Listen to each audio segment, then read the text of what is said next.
જમાય જમ બન્યું. ભાવનગરથી કાળજુ કંપાવનારી ઘટના સામે આવી છે, જ્યાં સગા જમાએ પારિવારિક કંકાસમાં પોતાના જ સગા સસરાને મોતને ઘાટ ઉતારી દીધા છે.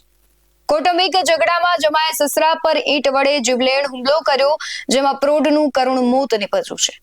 આવી ઘટનાઓ સામે આવતા માણસની માનસિકતા પર અનેક સવાલો ઉભા થયા છે.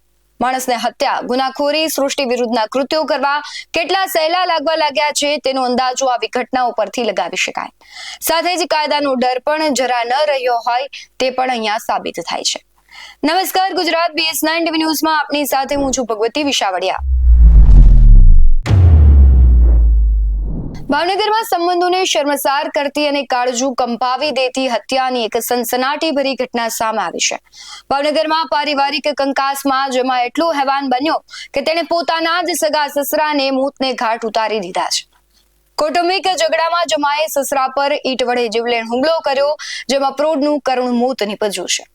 આ લોહિયાળ ખેલ બાદ સમગ્ર વિસ્તારમાં ચકચાર મચી ગઈ છે અને હત્યાની આ ચોંકાવનારી ઘટના ભાવનગર શહેરના બોરતળાવ બેંક કોલોની વિસ્તારમાં બની છે, જ્યાં રહેતા 52 વર્ષીય ગોરધન દલસાણિયાને કદાચ અંદાજો પણ નહીં હોય કે તેમનો જમાઈ તેમના માટે કાળ બનીને ત્રાટકશે.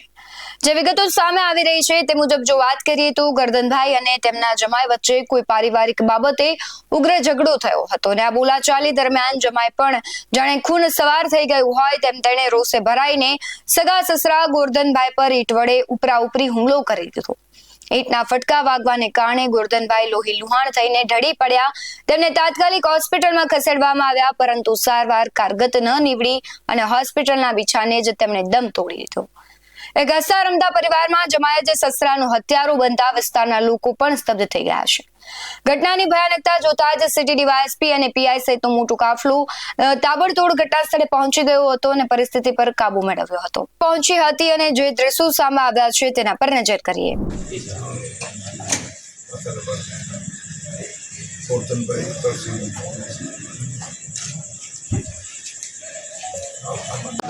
अच्छा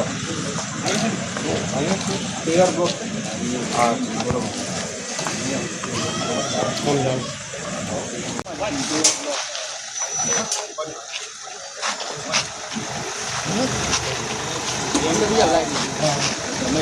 પોલીસે હાલમાં મૃતદેહને પોસ્ટમોર્ટમ માટે મોકલી આપીને આગળની કાર્યવાહી હાથ ધરી છે, પરંતુ આ ઘટનાએ સમાજ માટે અનેક મોટા સવાલો ઉભા કર્યા છે.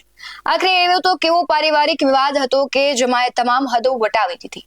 એવું તે શું બન્યું કે પવિત્ર સંબંધ લોહીથી ખરડાઈ ગયો? પોલીસ હાલમાં હત્યાના ચોક્કસ કારણો જાણવા માટે તમામ પાસાઓ પર ઝીણવટભરી તપાસ ચલાવી રહી છે.